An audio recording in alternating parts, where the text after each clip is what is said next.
সৈয়দনা ইব্রাহিম ওনার ছেলে ইসমাইলরে দেখতে গেলেন। অনেক দিন পরে দেখতে গেলেন। ওই দিন বাড়িতে সৈয়দনা ইসমাইল বাড়িতে নাই, বনে গিয়েছে শিকার করার জন্য। বাড়িতে সৈয়দনা ইসমাইলের বিবি সৈয়দনা ইব্রাহিম ঘরের দরজার বাইরে থেকে সালাম দিয়ে বললেন, আসসালামু আলাইকুম। ভেতর থেকে কর্কশ গলায় একটা মেয়ে সালামের উত্তর দিয়ে বলল, ওয়া আলাইকাস সালাম। গলার মধ্যে কোনো মায়া নাই, মহব্বত নাই। জিজ্ঞেস করলো সৈয়দনা ইব্রাহিম, মা কেমন আছো? কাইফা হালুকি ইয়া উম্মি। মেয়েটা কয়, বেশি সুবিধার না। তোমাদের খাওয়া দাওয়া কেমন চলে? ভালো না। তোমার জামাই কই? বনে গেছে। এবার মেয়েটা বলতেছে, আমনে কেডা? সৈয়দনা ইব্রাহিম বলে, আমি কে চিনবা না?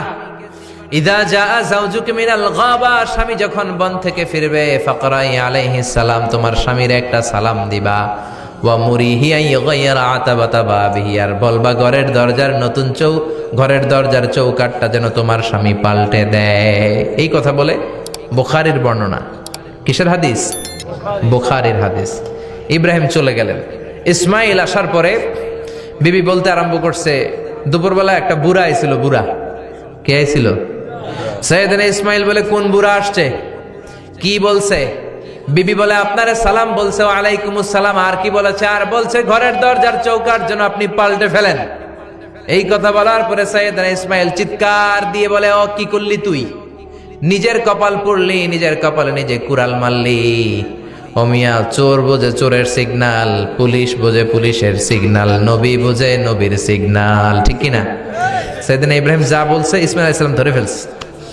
ডেকে বললে, এটা বুড়া না, এটা তোর শ্বশুর। এইটা আমার বাবা ইব্রাহিম খলিল। আমার বাবা যা বলেছে, সিগন্যালটা তো গ্রিন সিগন্যাল না, এটা তো রেড সিগন্যাল। এটা তো বিপদ সংকেত। আমার বাবা যা বলেছে এর মানে হলো তোরে যেন আমি তালাক দেই। Get out, get out. I divorced you. তোরে তালাক দিয়ে দিলাম। বাবার খুশির জন্য তালাক দিয়ে দিস। আপনার আব্বাও যদি আপনার বউরে এমনি তালাক দিয়ে ফেলতে বলে, দিবেন নাকি? আবার দিয়া ফেলেন, দিয়েন না, মুসিবত আছে। আপনার বাবাও বাবা, সৈয়দনা ইসমাইলের বাবা, ইব্রাহিমও বাবা। ঠিক কিনা? সৈয়দনা ইব্রাহিম মন গড়া কথা বলতেন না, আকাশ থেকে ওহী আসলে বলতেন।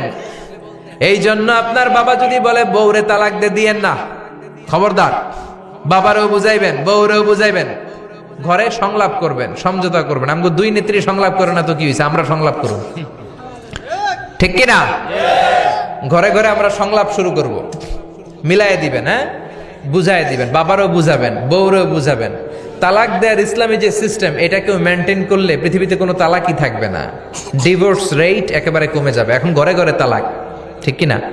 তালাক দেওয়ার সিস্টেম হচ্ছে পঞ্চম স্টেপে যে তালাক, পঞ্চম ধাপে। প্রথম ধাপ হচ্ছে ফাইযুহুন্না। বউয়ের সাথে ঝগড়া হইলে ফাইযুহুন্না, বউরে কক্সবাজার বেড়াইতে নিয়ে যাও, বসুন্ধরায় শপিং করে দিবা, নানিরে লইয়া ঘুরতে যাবেন, যমুনা ফিউচার পার্কে নানিরে বেনারসি শাড়ি কিনা দিবেন, কসমেটিক্সের বক্স কিনা দিবেন। এই জন্য বললো ফাইযুহুন্না। বেপরদায় চললে ওয়াজ করবেন, নসিহত করবেন। এই জন্য বউয়ের সাথে যদি ঝগড়া হয় তালাক না। ইসলাম প্রথমে বলছে ফাইযুহুন্না, ওয়াজ করেন, বুঝান, ঘুরতে নিয়ে যান, শাড়ি কিনে দেন।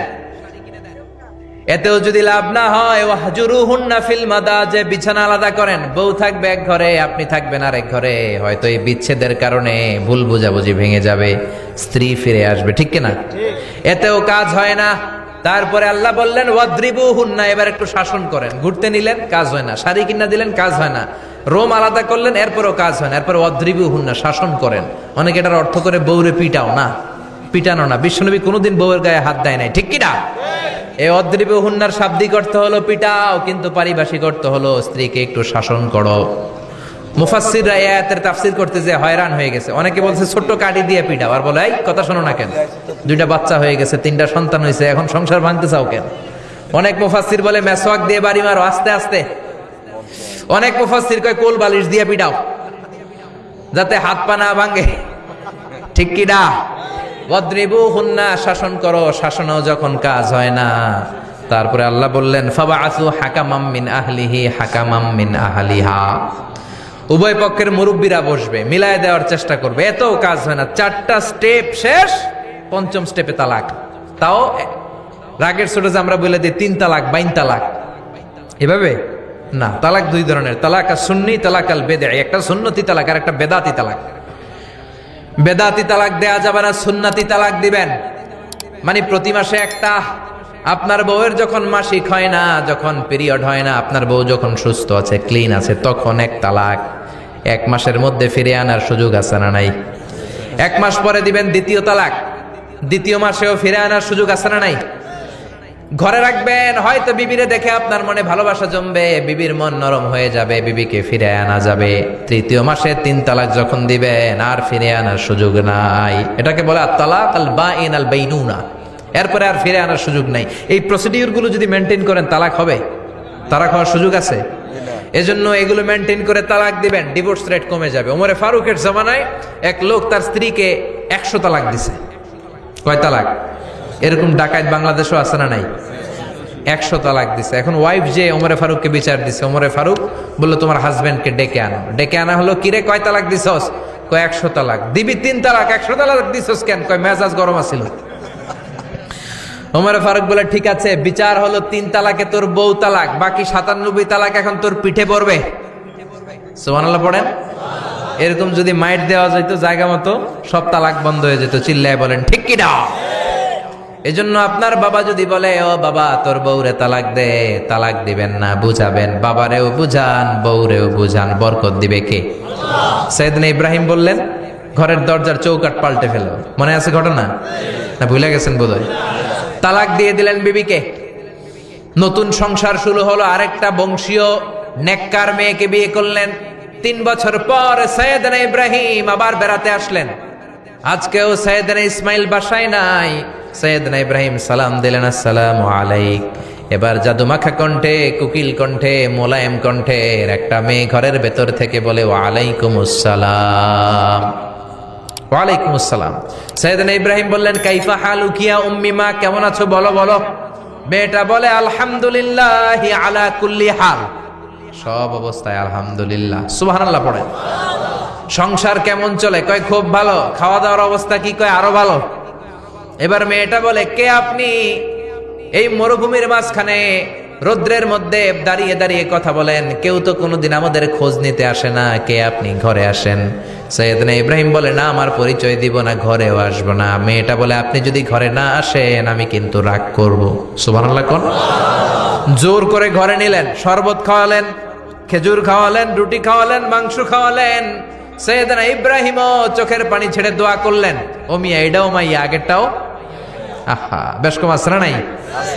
সাইয়েদনা ইব্রাহিম মাথায় হাত বুলিয়ে দিয়ে দোয়া করলেন আর বললেন ইদা জা যাওজুক মিনাল গাবা, তোমার স্বামী যখন বন থেকে ফিরে আসবে, ফাকরাই আলাইহিস সালাম, তোমার স্বামীর একটা সালাম দিবা। ওয়া মুরিহি আন ইউসবিতা আতাবাতা বাবিহি, আর বলবা ঘরের দরজার নতুন চৌকাঠ যেন জীবনেও না পাল্টায়। চলে গেলেন। ইসমাইল আসলেন। বেবি বলল নুরানি চেহারার এক আল্লাহর ওলির মতো মুরব্বী লোক আসছিল। মুরব্বী আসছে শুনে ইসমাইল তো ভয় পেয়ে গেলেন, কিরে আগে তো একটা ঘটনা ঘটছে, ঠিক কিনা? কেমন আচরণ করেছিস বল। বিবি বলে আপনি ভয় পাবেন না, আমি খুব ভালো আচরণ করেছি, আপ্যায়ন করেছি। তিনিও খুশি হয়ে আমার মাথায় হাত বুলিয়ে দোয়া করে দিয়েছেন আর বলেছেন ঘরের দরজার নতুন চৌকাঠ যেন জীবনেও আপনি না পাল্টান। সুবহানাল্লাহ। সাইয়েদনা ইসমাইল বিবিকে জড়িয়ে ধরলেন। বিবিকে জড়িয়ে ধরে বললেন ও বিবি, তুই তো পরীক্ষায় গোল্ডেন এ প্লাস।